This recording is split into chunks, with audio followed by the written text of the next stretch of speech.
बिस्मिल्लाहिर्रहमानिर्रहीम। ओके बेटा, सो हम स्टार्ट करते हैं। फर्स्ट हमारा ये कोर्स है बेसिकली, इसका टाइटल है assessment of nutritional status. Assessment of nutritional status, ठीक है। सो न्यूट्रिशनल स्टेटस बेसिकली किसी भी इंडिविजुअल का बहुत इम्पोर्टेंट रोल प्ले करता है उसकी ओवरऑल हेल्थ के अंदर, ठीक है। सो ऐसे लोग जिनका न्यूट्रिशनल स्टेटस बेटर होता है, they are less prone to developing diseases compared to those people who have a poor nutritional status, ठीक है। तो हमें हमेशा स्ट्राइव ये करनी चाहिए कि हम जितना ज्यादा अपने न्यूट्रिशनल स्टेटस को इम्प्रूव कर सकते हैं उतना ज्यादा इम्प्रूव करें, सो दैट हमारी हेल्थ प्रमोट हो सके और हम डिजीजेस को प्रिवेंट कर सकें, ठीक है। सो कुछ ऐसी डिजीजेस हैं जो न्यूट्रिशन के साथ बहुत ज्यादा डायरेक्टली लिंक्ड हैं, जैसे कि डायबिटीज मेलाइटस हो गया, या हाइपरटेंशन हो गई, या फिर कार्डियोवास्कुलर डिजीजेस हो गई। और कुछ ऑन द अदर हैंड ऐसी डिजीजेस हैं जिनका शायद डायरेक्ट लिंक तो न्यूट्रिशन से नहीं है, लेकिन इनडायरेक्टली फिर भी वो हमारी हेल्थ को बहुत ज्यादा इफेक्ट कर रही होती है, ठीक है। सो जैसे कोविड है आजकल, कोरोना वायरस, सो उसके केस में भी हमने ये देखा है और बहुत सारी रिसर्चेस ने भी बल्कि ये चीज को क्या कहना चाहिए, प्रूफ किया है कि ऐसे लोग जिनका न्यूट्रिशनल स्टेटस बेटर है उनकी रिकवरी के चांसेस जनरली बेटर हैं, और ऐसे लोग जिनका न्यूट्रिशनल स्टेटस ऑलरेडी कॉम्प्रोमाइज्ड है उनकी रिकवरी के चांसेस भी अकॉर्डिंगली लो होते हैं या डिक्रीज्ड होते हैं।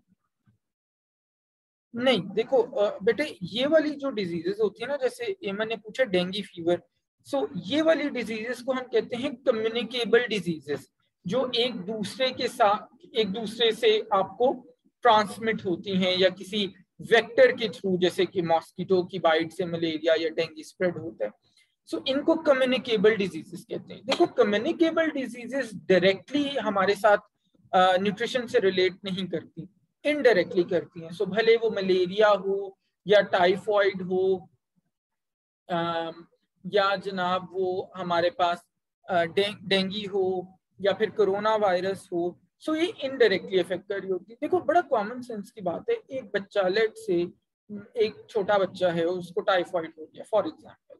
अब जनाब वो पहले ही हर वक्त बीमार रहता है, कभी उसको नजला जुकाम रहता है, कभी उसको खांसी रहती है, कभी उसको कुछ रहता है, खाता पीता वो अच्छा है नहीं, बहुत ज्यादा लीन नजर आता है, अपनी एज से हाइट बहुत कम नजर आती है, अपनी एज के अकॉर्डिंगली वेट गेन नहीं हो रहा, स्कूल से बार बार छुट्टी करता है, और ऊपर से उसको टाइफॉइड भी हो गया। तो ऑब्वियसली कॉमन सेंस हमें बता रही है, जरूरी नहीं कि हम साइंटिफिकली भी बात करें, कॉमन सेंस भी ये बता रही है कि जाहिर है उसको अपनी डिजीज से फाइट करने में और उससे रिकवर करने में मुश्किल होगी, ठीक है, क्योंकि उसकी बाकी हेल्थ के पैरामीटर्स ही ठीक नहीं है। ऑन द अदर हैंड एक ऐसा बच्चा है जो हेल्दी खाता है, जिसकी डाइट में वैरायटी ऑफ फूड शामिल रहते हैं, फ्रूट्स भी लेता है एंड वो वेजेस भी लेता है और मिल्क भी एंड मीट भी और सारी चीजें, कार्बोहाइड्रेट्स, प्रोटीन, एवरीथिंग, और उसको टाइफॉइड होता है, सो उसके पास ज्यादा बेटर चांसेस हैं कि वो अपनी डिजीज से बेटर कोप अप कर पाए और उससे जल्दी, रिलेटिवली जल्दी रिकवर हो पाए। ऑन द अदर हैंड, जैसे मैंने बताया, non communicable diseases such as diabetes and hypertension and cardiovascular diseases and cancers, ये हमारे न्यूट्रिशनल स्टेटस को बहुत ज्यादा डायरेक्टली इफेक्ट करते हैं, आपको पता है। तो हम जितना जंक खाएंगे, जितना काउच पोटेटो बनेंगे, जितने फिजिकल इनएक्टिविटी ज्यादा होगी, उतनी ज्यादा डायबिटीज भी होने के चांस हैं, और हाइपरटेंशन के भी, और सर्टेन टाइप्स के कैंसर्स के भी, और इसी तरह आपके सीवीडीज होने के भी चांसेस। तो ये तो वो वाली डिजीजेज हैं जो हमारी न्यूट्रिशनल स्टेटस को डायरेक्टली, एब्सोल्युटली डायरेक्टली इफेक्ट करें, ठीक है। अच्छा, कैंसर न्यूट्रिशन से डायरेक्टली लिंक्ड है? बिल्कुल, सर्टेन टाइप्स का जो कैंसर है बेटा वो न्यूट्रिशन से डायरेक्टली लिंक्ड है, ठीक है। फॉर एग्जाम्पल, और सर्टेन टाइप्स का डायरेक्टली लिंक नहीं है। फॉर एग्जाम्पल लंग कैंसर की अगर हम बात करें फेफड़े का जो कैंसर है, so that is directly link to cigarette smoking. So वो न्यूट्रिशन से उसका इनडायरेक्ट लिंक है, डायरेक्ट लिंक नहीं। लेकिन फॉर एग्जाम्पल अगर हम बात करें हेपेटिक कार्सिनोमा की, यानी कि स्टमक कैंसर, तो वो बहुत हद तक न्यूट्रिशन के साथ डायरेक्टली लिंक्ड है, ठीक है। तो सर्टेन टाइप्स का कैंसर, अब ब्रेस्ट कैंसर कोई डायरेक्टली लिंक्ड नहीं है। ऐसा नहीं है कि सर्टेन फूड्स खाने से ब्रेस्ट कैंसर हो जाता है और सर्टेन फूड्स नहीं खाते तो नहीं होता, ऐसा नहीं है। उसकी और बहुत सारी कॉजेज हैं। लेकिन फिर वही बात है, इनडायरेक्टली फिर भी वो लिंक करेगा। अगर किसी फीमेल को ब्रेस्ट कैंसर होता है और उसका न्यूट्रिशन स्टेटस बेहतर है, तो चांसेस आर देयर कि वो बेटर उससे कोप अप कर पाएगी, ठीक है। तो कहने का मतलब ये है कि न्यूट्रिशनल स्टेटस बहुत ज्यादा इंपॉर्टेंट रोल प्ले करता है हमारी ओवरऑल हेल्थ को डिटरमाइन करने की।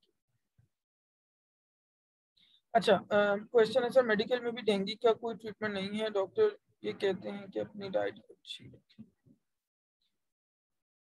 देखो बेटे, डेंगू की अब खैर वैक्सीनेशन भी आ रही है आपकी इंफॉर्मेशन के लिए। अच्छा देखो, डाइट अच्छी रखें, इसीलिए कहते हैं ना कि अगर आपको कोई डिजीज होती भी है तो फिर उससे कोप अप करने के चांसेस आपके पास बेटर हैं। देखो ना, सिंपल सी बात है बेटा कि अगर एक बंदे की वो अपनी रिक्वायरमेंट के हिसाब से न्यूट्रिएंट्स ही नहीं ले रहा, रिक्वायरमेंट के हिसाब से एनर्जी या कैलोरीज ही नहीं ले रहा, वो बेचारा क्या वायरस या बैक्टीरिया से फाइट ऑफ करेगा? उसकी बॉडी कैसे डिफेंड करेगी उसको? उसकी तो अपनी रिक्वायरमेंट्स पूरी नहीं हो रही, ऊपर से कोई बैक्टीरियल अटैक हो गया, कोई वायरल अटैक हो गया, कोई माइक्रोबियल अटैक जिस भी तरह का हो गया, तो वो बेचारा क्या उसके साथ फाइट ऑफ करेगा, ठीक है। तो इसीलिए कहा जाता है कि डाइट अच्छी रखने से आप बहुत सारी डिजीजेस को प्रिवेंट कर सकते हैं, या अगर आपको वो हो भी जाए तो उनसे रिकवर करने के चांसेस बड़े बेटर होते हैं, ठीक है। अच्छा, अब जनाब, सो आई होप कि ये अंडरस्टैंड आपने कर लिया है कि न्यूट्रिशनल स्टेटस क्यों इंपॉर्टेंट है। अच्छा, न्यूट्रिशनल स्टेटस, हमारा कोर्स का टाइटल क्या है? Assessment of nutritional status. So which means कि कैसे पता चले। एक इंडिविजुअल है मेरे पास, मैं क्लिनिक में बैठा हुआ हूँ, एक इंडिविजुअल मेरे पास आया है, एक पेशेंट मेरे पास आया है, हाउ वुड आई नो कि उसका न्यूट्रिशनल स्टेटस अच्छा है या बुरा है या कैसा है? ये कैसे पता चलेगा? तो ये पता चलेगा जब मैं उसके न्यूट्रिशनल स्टेटस को असेस करूंगा और उसके सर न्यूट्रिशनल वैसे स्टेटस। जी जी। सर ये घरेलू हम ऐसे कहते हैं ना घर में कि अगर कोई पेल है तो मतलब उसका न्यूट्रिशनल स्टेटस सही नहीं है, वो अच्छी हम्म न्यूट्रिशन नहीं ले रहा, हम्म तो हम ऐसे भी देख सकते हैं ना। देखो बेटे, यही हमने इस कोर्स में पढ़ना है। सो बहुत सारे तरीके होते हैं न्यूट्रिशनल स्टेटस को असेस करने के, कोई एक तरीका नहीं होता। जो आपने बात की बिल्कुल ठीक है, यस, हम देख सकते हैं, देखते हैं, कहते हैं, उसको हम कहते हैं clinical observations. Clinical observations. So अगर आपके घर में किसी की स्किन पेल है, जर्द रंग की है, तो बिल्कुल उसका ये मतलब हो सकता है कि उसका न्यूट्रिशनल स्टेटस पुअर है, उसको आयरन की डेफिशिएंसी है। आप जब अपने फिजिशियन के पास जाते हो तो वो टॉर्च लाइट में आपकी आईज को देखता है ना? Yes sir. तो वो यस क्लिनिकल सर। ऑब्जर्वेशंस कर रहा होता है। That is a part of nutritional status assessment. वो आपके नेल्स को भी कभी देखता है कि वो ब्रिटल या बहुत सॉफ्ट तो नहीं है, वो आपके हेयर फॉल को भी देखता है या पूछता है, आपसे हिस्ट्री में भी पूछता है आपके बाल तो बहुत ज्यादा नहीं गिरते, आपकी डैंड्रफ है या नहीं है, आपके नेल्स जल्दी तो नहीं टूटते। ठीक है, तो डिपेंडिंग ऑन कि आप उसको क्या सिम्टम्स बता रहे हो, वो आपसे इस तरह की हिस्ट्री लेता है या ऑब्जर्व करता है आपको, तो वो क्लिनिकल ऑब्जर्वेशन है। तो बिल्कुल वो आगे जब जब हम डिफरेंट मेथड्स डिस्कस करेंगे तो उसमें फिर जाहिर है डिटेल से बायोकेमिकल क्लिनिकल ऑब्जर्वेशंस हम सारी देखेंगे कि अगर स्किन पेल है तो उसका क्या मतलब है, किस किस न्यूट्रिएंट की डेफिशिएंसी हो सकती है, अगर आईज पेल हैं तो उसका क्या मतलब हो सकता है, माउथ ड्राई है तो उसका क्या मतलब हो सकता है, अगर जनाब आपकी टंग जो है वो बहुत ज्यादा पर्पलिश है तो उसका क्या मतलब है। तो ये सारी चीजें, स्किन ड्राई हो रही है तो उसका क्या मतलब है, तो ये सारी चीजें फिर हम उस चैप्टर में, उस टॉपिक में डिटेल से इंशाल्लाह डिस्कस करेंगे। अच्छा जी, अब जनाब जब हम न्यूट्रिशनल स्टेटस को असेस करने की बात करते हैं तो उसके अंदर डिफरेंट मेथड्स होते हैं और उनमें से एक मेथड को कहते हैं एंथ्रोपोमेट्री। क्या कहते हैं? एंथ्रोपोमेट्री। ANTHROPOMETRY,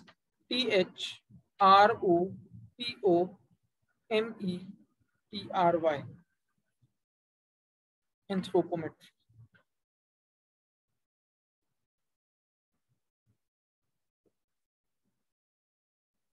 एंथ्रोपोमेट्री में बेटे हम बेसिकली देखते हैं different measurements related to muscles, bones or tissues of the body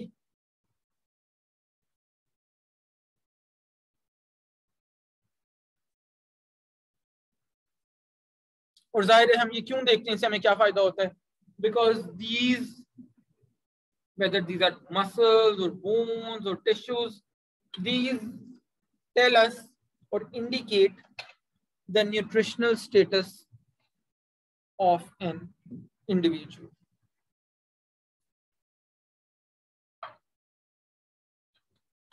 ठीक है,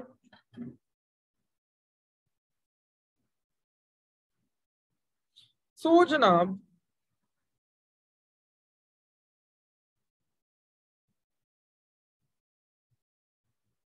इसको हम एंथ्रोपोमेट्री कहते हैं।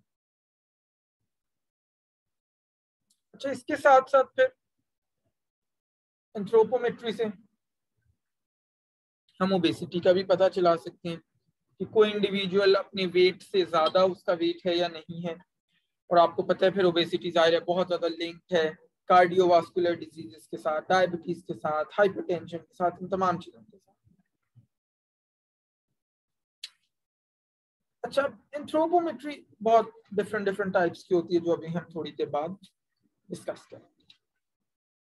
एंथ्रोपोमेट्री करने का फायदा क्या होता है, बेनिफिट्स क्या हैं, क्यों हम करते हैं? पहला तो बेनिफिट ऑब्वियसली ये है कि we are able to assess the nutritional status of an individual, which is definitely जो एक बड़ी अच्छी बात है जो हमें एक इंडिविजुअल की you know overall health and well being की पिक्चर दिखाने में हेल्प करता है। दूसरा, एंथ्रोपोमेट्रिक मेजरमेंट्स सिंपल होती हैं टू परफॉर्म, आप इनको क्विकली कर सकते हैं, टाइम कंज्यूमिंग नहीं होती, सेफ होती हैं। Safe means non invasive. मैंने आपको बताया था लास्ट सेमेस्टर में इन्वेसिव और नॉन इन्वेसिव का डिफरेंस, कौन बता सकता? मैंने आपको लास्ट सेमेस्टर में बेटा बताया था। सर इन्वेसिव वो होता है जिसमें कट ओपन कर रहे होते हैं, जबकि नॉन इन्वेसिव में सुपरफिशियली आपको पता चल जाता है चीजों में। ओके, काफी हद तक ठीक है। और कोई any other? Sir what is the question? Invasive और नॉन इन्वेसिव में क्या डिफरेंस है बेटा?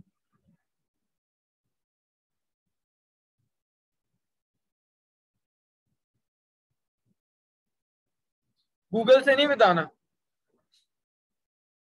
जी। Okay sir. याद करो, मैंने बताया हुआ आपको।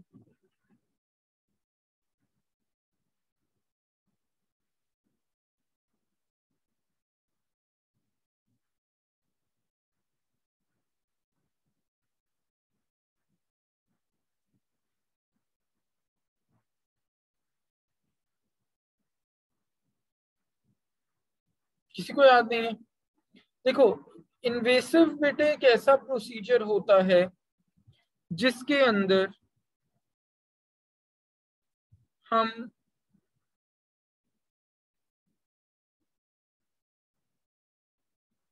पेशेंट की बॉडी में कोई कट लगाते हैं, कोई सिरिंज, कोई नीडल इंसर्ट करते हैं, कोई इंस्ट्रूमेंट इंट्रोड्यूस करते हैं, ठीक है, उसको हम इन्वेसिव कहते हैं।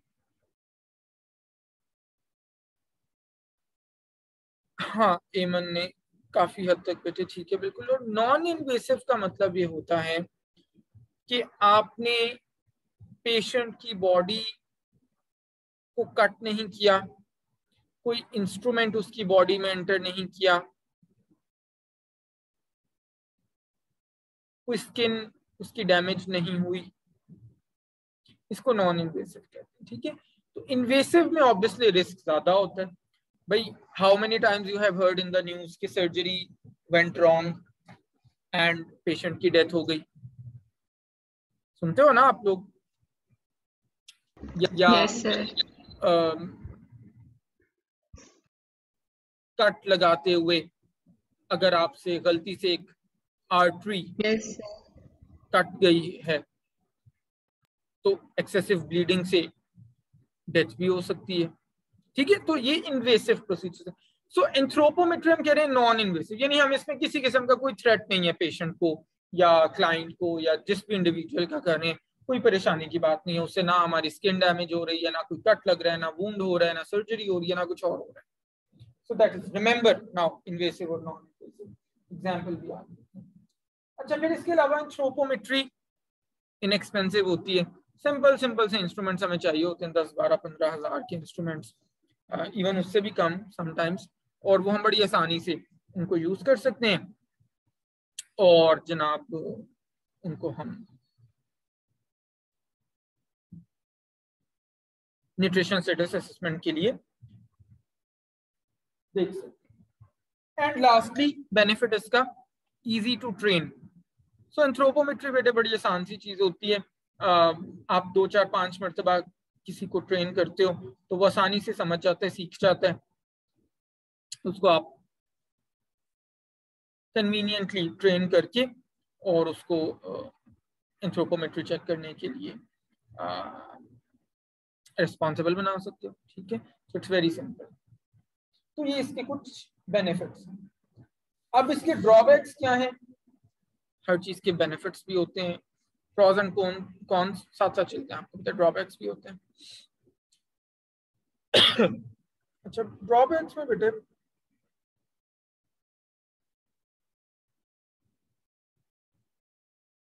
सबसे बड़ा ड्रॉबैक ये है कि क्योंकि ये कोई इन्वेसिव प्रोसीजर नहीं होते, ये सब नॉन इन्वेसिव प्रोसीजर होते हैं, तो इनके अंदर अगर हम कोई न्यूट्रिएंट एक्सेस में ले रहे हैं, कोई न्यूट्रिएंट हमारे अंदर डेफिशिएंट है, तो वो पता नहीं चल सकता। क्यों नहीं चल सकता? क्योंकि बेटे सिंपल सी बात है, जो भी न्यूट्रिएंट है वो तो हमारी बॉडी के अंदर जा रहा है ना, वो कोई बाहर थोड़ी पड़ा हुआ है, स्किन पे थोड़ी कहीं पड़ा हुआ है कि हम नॉन इन्वेसिव प्रोसीजर से उसको असेस कर सकें। वो तो हमारी बॉडी के अंदर है, और ये तो सब नॉन इन्वेसिव प्रोसीजर्स हैं। तो इसका मतलब है न्यूट्रिएंट्स को हम असेस नहीं कर सकते। न्यूट्रिशनल स्टेटस को असेस करें, न्यूट्रिएंट्स को हम असेस नहीं करें कि इसकी डेफिशिएंसी है पेशेंट में या इसकी एक्सेस है या जो भी।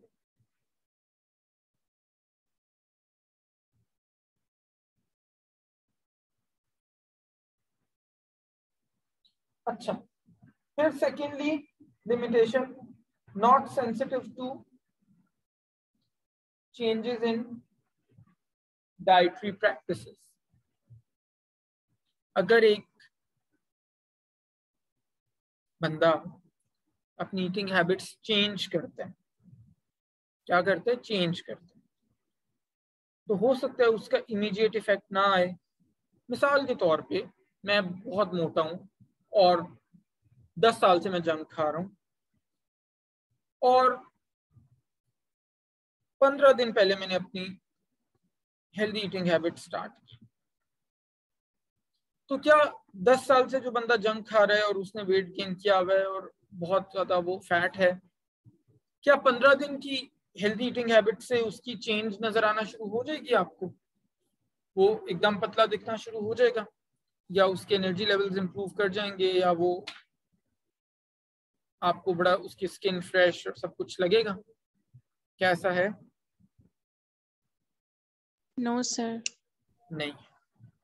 सो that is another limitation. And lastly,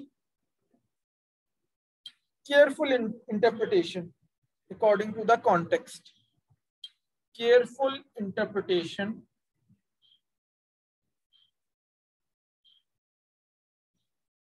according to the context. यानी कि हर एंथ्रोपोमेट्रिक फाइंडिंग को आप जनरलाइज नहीं कर सकते। मैं आपको एग्जांपल दे देता हूँ। आप क्लिनिक में बैठे हो एज अ डाइटिशियन और एक प्रेग्नेंट वुमेन आपके पास आती है और उसने वेट गेन किया हुआ है, तो आप उसको क्या कहोगे कि ये अनहेल्दी वेट है, इसको रिमूव कर दें सारे को, इसको लूज करें, आई मीन सारे को जितना पॉसिबल हो सके, और आप जब प्रेगनेंसी में वेट लूज कराना शुरू कर दोगे उसका, या आप कहोगे कि आप यू आर अनहेल्दी, ये कहोगे आप?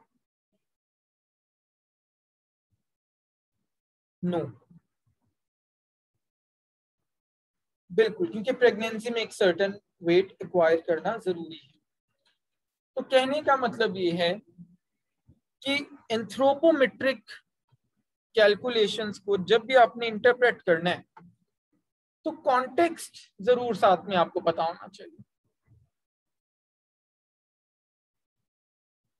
That is very important, otherwise वो मिसलीडिंग हो जाएगा। अच्छा, फिर इसके अलावा जब हम एंथ्रोपोमेट्री करते हैं तो हमारे पास सर्टेन एरर्स भी आते हैं।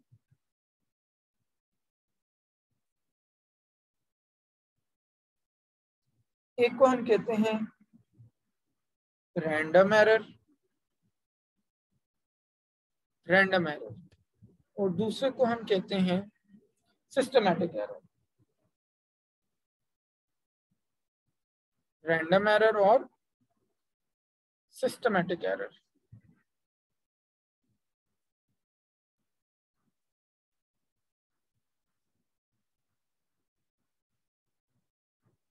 अच्छा, क्या डिफरेंस है दोनों में? जब हम रैंडम एरर की बात करते हैं तो उसका मतलब ये होता है कि डिफरेंट फैक्टर्स की वजह से हमारी रीडिंग में एरर आ रहा है, और जब हम रीडिंग्स को रिपीटेडली लेंगे तो वो डिफरेंट तरह के एरर्स हमें आ रहे होंगे। स्मॉल लिटिल फ्लक्चुएशंस हमें आ रही होंगी हर बार रीडिंग लेने, इसको रैंडम एरर कहते हैं। और फिर हमारे पास सिस्टमैटिक एरर्स भी आते हैं। Systematic means system related. जो इक्विपमेंट हम यूज कर रहे हैं, इक्विपमेंट क्या होता है बेटा? एक इंस्ट्रूमेंट ही होता है ना, एक मशीन ही होती है ना। सो मशीन तो किसी भी वक्त खराब हो सकती है या नहीं है? Do we have any guarantee? नहीं ना? No sir. तो इन एरर्स को सिस्टमैटिक एरर्स कहते हैं।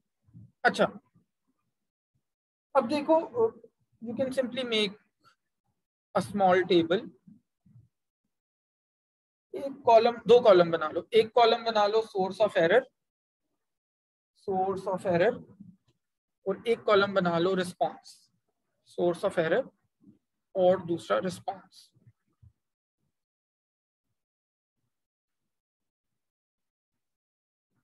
सो सोर्स ऑफ एरर में लिखो inconsistent measuring technique, inconsistent measuring technique. Response में आप लिख सकते हो ट्रेनिंग ऑफ पर्सन्स। भाई सादा सी एग्जांपल है बेटा, आपने इंजेक्शन लगवाना है। अगर आप किसी ऐसे बंदे के पास गए हो जो जिंदगी में अपना पहला इंजेक्शन लगा रहा है, तो उसकी टेक्निक उतनी अच्छी तो नहीं हो सकती जो उस बंदे की हो सकती है जो 10 साल से यही काम कर रहा है। ऐसा है या नहीं है? हमारे साथ कॉमनली कभी हो भी जाता है ऐसा, ठीक है, क्योंकि वो नया नया, उसकी ट्रेनिंग नहीं हुई भी सही से अभी। फिर सेकंड हमारे पास एरर आता है, that is called instrument precision. Instrument precision, उसके रिस्पॉन्स में आप लिख सकते हो use high quality instruments, use high quality instruments.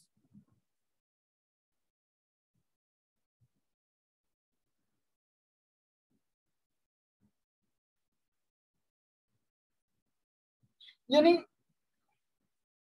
आपने पुअर क्वालिटी का इंस्ट्रूमेंट यूज किया, तो जब भी आप पुअर क्वालिटी के इंस्ट्रूमेंट पे रीडिंग लोगे तो वो रीडिंग ही खराब आएगी, भले बंदा कितना भी ट्रेंड है, उसका कसूर थोड़ी है। फिर third, subject positioning. Subject positioning, response में आप लिखो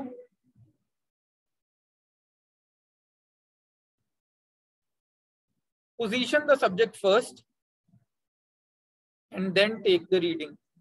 Position the subject first and then take the reading. यहाँ पे सब्जेक्ट से मुराद वो वाला सब्जेक्ट नहीं जो आप पढ़ते हो। सब्जेक्ट मीन्स एन इंडिविजुअल जिसकी आप रीडिंग्स ले रहे हो। देखो, फिजिशियंस ऑलवेज से कि ब्लड प्रेशर जब लेना हो तो बैठ के लेना चाहिए, अगर लेट के लेंगे तो रीडिंग गलत आएगी।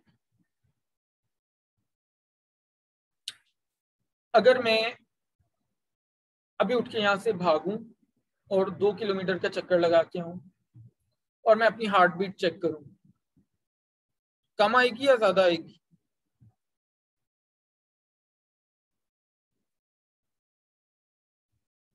ज्यादा आएगी। सर। ज्यादा आएगी। तो दैट मीन्स कि मुझे कोई उस हालत में चेक करे तो वो कहे ओहो you immediately need medical attention, आपकी तो हार्ट बीट इतनी ज्यादा 200 पे आई हुई है। नहीं ना, ऑब्वियसली नहीं। तो पहले मुझे अपने आप को पोजीशन ठीक करना है, यानी नॉर्मल सर्कमस्टांसेस में रीडिंग लेनी है आपने हमेशा। फिर फोर्थ, वेरिएशंस इन स्टमक और बावल मूवमेंट्स और ब्लेडर।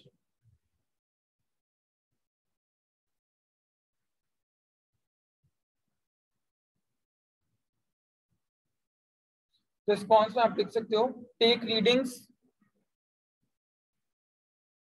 After a fast. देखो,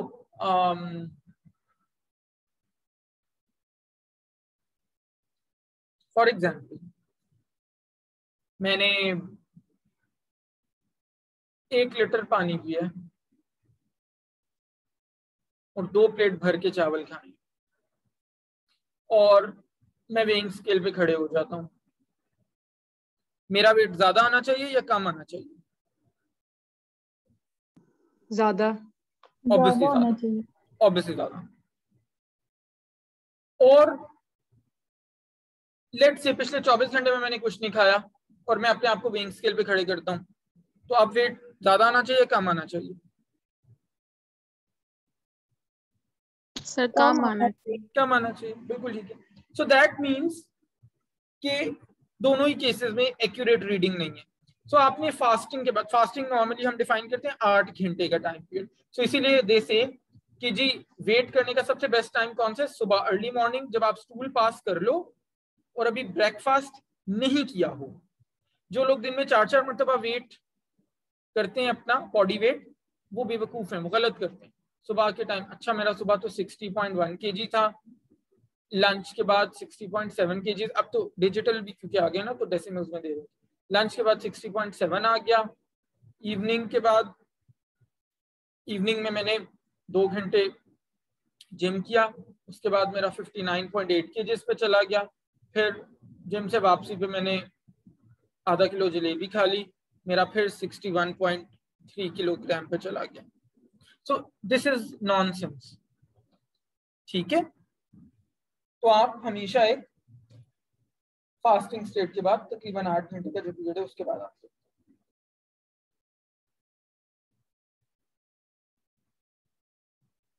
हैं। फिर जनाब इसी तरह से सिस्टमैटिक एरर्स,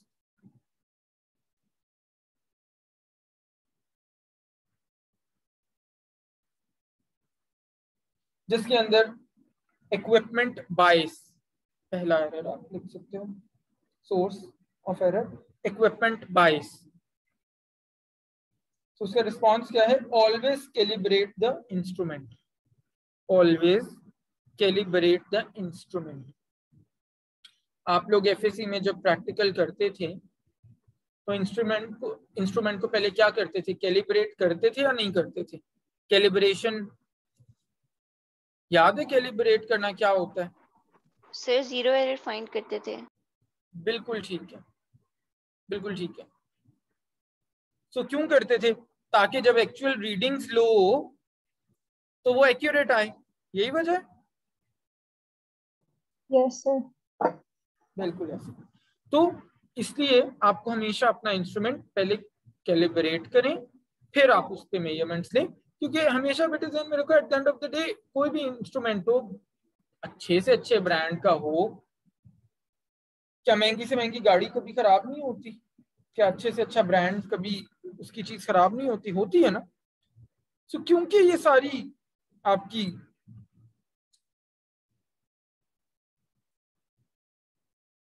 मैकेनिकल चीजें होती हैं, सो ये कभी भी खराब हो सकती हैं। सो इसलिए calibration is important.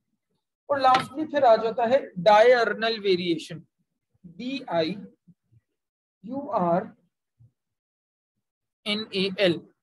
Diurnal variation.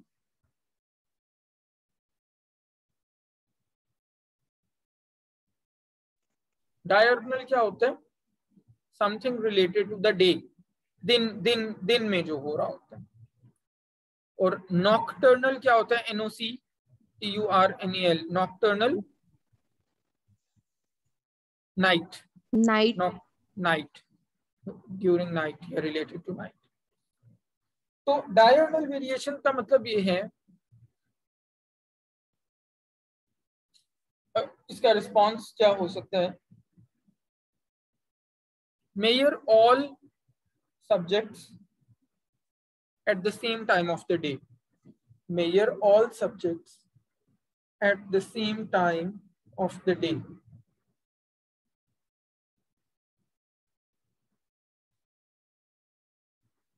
देखो चलो एंथ्रोपोमेट्री से तो नहीं है, लेकिन अभी क्योंकि बात हो रही थी आईज की या स्किन की, मैंने एक पेशेंट देखा, बाहर मैंने कैंप लगाया हुआ है ग्राउंड में, मेडिकल कैंप में मैं बैठा हूँ, न्यूट्रिशन कैंप में मैं बैठा हूँ।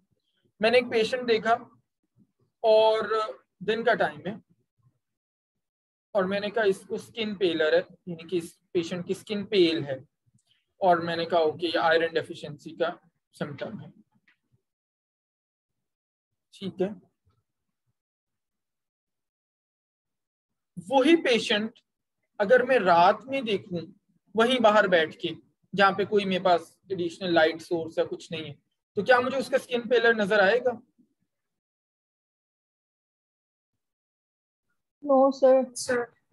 ऑब्वियसली नहीं आएगा। सो दैट मीन्स कि एक कंसिस्टेंट टाइम के ऊपर ही आपने सारी मेजरमेंट्स लेनी है, अदरवाइज तो फिर इनएक्यूरेट रिजल्ट्स आएंगे, गड़बड़ होगी, ठीक है।